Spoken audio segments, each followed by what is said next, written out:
Selama ini yang gue tahu baru Samsung Odyssey G7 240Hz gaming monitor dengan VA panel yang mampu real response time-nya 2 millisecond yang sangat cocok buat Valorant. Dan setelah 3 tahun berlalu di Indonesia, Lenovo mampu terusin hal itu. 34 inch ultrawide VA panel sanggup untuk Valorant. Amazing seperti sponsor kita kali ini, Lindy USB 3.2 Type-C to Type-C. Pernah nggak sih kalian mikir kecepatan USB 3 itu berapa? Jadi itu sekarang zamannya udah 3.2 bukan 3.0 lagi. Dan kali ini USB 3.2 Type-C to Type-C-nya dari Lindy udah support sampai 20 Gbps dan udah dites dan lolos standar Eropa dengan support daya up to 100 watt. Wah, dengan 100 watt sih hampir semua laptop di pasaran udah di cover sama USB-C ini. Konektor dan pinnya udah lapis emas, tahan korosi dan garansi 2 tahun full dari Lindy.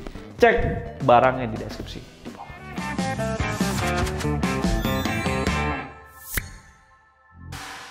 Setelah AOC dan Philips membantai di segmen 34 inch Curve, tentu karena harganya yang menarik dan mereka berdua udah ngusung teknologi terbaru, Curve 1000F. Langsung ngebuat gue punya ekspektasi yang cukup rendah saat Lenovo refresh G34W-nya ke seri 30 sekarang. Apalagi harganya sekarang naik ke kisaran 6 juta dan ekspektasi yang rendah itu juga didukung sama banyak monitor Lenovo yang jualan gimmick di preset sRGB-nya. Tapi ternyata upgrade yang kali ini bukan main-main. Dari kualitas bodi keseluruhannya, response time, dan kualitas warnanya ngebuat Lenovo 34 inch ini monitor terbaik yang bisa lo beli di pasaran sekarang. Dan ngalahin Philips dan juga AOC.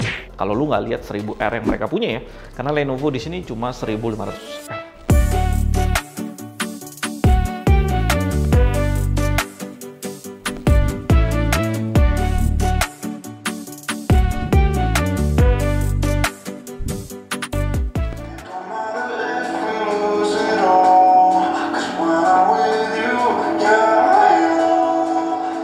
Keluaran speakernya digabung bareng lubang pembuangan panas di atas. Ini cukup ideal. Kualitas suaranya udah bagus untuk speaker monitor.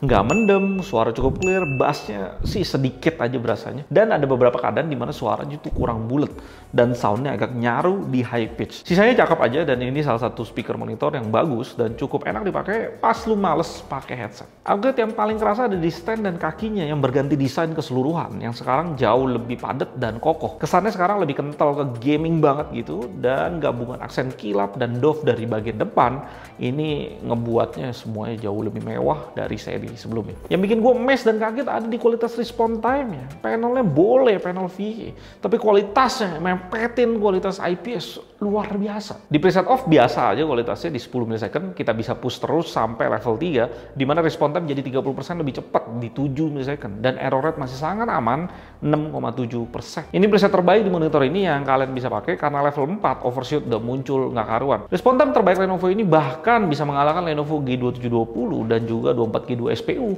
yang mereka panel IPS. Amazing nggak tuh? Dan ini hasil tes UFO-nya. Ghosting di belakang UFO-nya hampir lu nggak bisa lihat karena sangat mepet ke UFO aslinya. Dan inilah kenapa response time-nya bisa cuma 7 millisecond. Gue nggak ngerti lagi ya, ini Lenovo dapat panel bagus banget dari pabrik atau memang treatmentnya itu dibayar mahal sama Lenovo ya. Tapi ini sangat ideal untuk main game kompetitif FPS kayak Valorant. Panelnya masih bisa lu push terus dan di 100 FPS ada sedikit kenaikan overshoot tapi masih dalam batas normal dan stabil sampai 60 FPS. Dan secara average Lenovo ini juga sangat bersaing dengan panel IPS. Dan lu bisa lihat di sana Lenovo ini 50% lebih cepat dibanding VA-nya AOC 24G2 SE. Panelnya jackpot yang bagus banget. Panel VA curve bro, tapi bisa buat Valorant. GG Lenovo. Lenovo belum selesai karena warna di monitor ini juga amazingnya gila bener. Gamutnya punya pitri yang tinggi sampai 93% dan Lenovo jadi gamut paling luas dari semua 34 inch yang kita udah pernah tes ngalahin Philips, AOC dan juga Samsung. Dan ini kenaikan sekitar 15% dari seri sebelumnya. Putih keluarannya kayak udah dikalibrasi dengan gamma miss sedikit. Kembali Lenovo punya treatment terbaik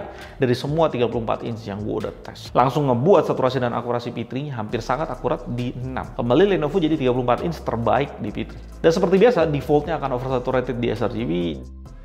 Dan nggak seperti monitor Lenovo biasanya yang suka jualan gimmick karena preset sRGB-nya panjangan doang. Di tipe 34 inch ini, preset sRGB bekerja dengan sangat baik ngelimit pitrinya yang luas. Ngebuat sRGB-nya jadi sangat akurat di 5. Dan Lenovo juga kasih kita slider brightness yang tidak di lock. Jadi kalian bisa leluasa untuk mainin brightness-nya sesuka kalian. Defaultnya udah 120 nits dan ini treatment yang sangat bagus dari Lenovo. Bisa gue maksimalin dengan full kalibrasi pakai Calman. Dan preset DCI P3-nya Lenovo juga cukup bekerja dengan baik untuk ngedit bener-bener di DCI P3, sebuah color space untuk proyektor. Gamanya udah 2,6, sayang CCTV-nya masih 6600. Akurasinya di 6 aja. Full kalibrasi bisa maksimalin hasilnya ke 4. Berarti tugas gue satu lagi untuk maksimalin display P3-nya di preset user pakai kalibrasi manual. Ini optimal settingnya di 200 nits dan gue udah kasih preset lainnya untuk settingan brightness sesuai kebutuhan kalian. Nggak terlalu banyak berubah di putih dan juga akurasi warnanya karena ya bawaan pabriknya memang udah akurat. Full kalibrasi pakai Calman bisa maksimalin sampai 5,9. Semua ECC profile bisa kalian download di deskripsi di bawah dan jangan lupa pakai settingan yang gue kasih tadi sebelum apply ECC profile. Kontrasnya udah nunjukin kalau Lenovo ini pakai panel VA. Kualitasnya sedikit kalah dibanding Philips dan masih menang dibanding AOC. Max brightness-nya udah bagus hampir 350 nits dan minimum brightness-nya udah cukup gelap di 44 nits. Dan nyasukan singkir penting. Udah jatuh dulu. Kelengkapan lainnya itu kabel power dan display. Harganya 6 juta dan garansi Lenovo 3 tahun full dan ada sistem jemput ke tempat lu ketika kenapa-napa monitornya yang Lenovo tuh sebutnya full pickup and repair.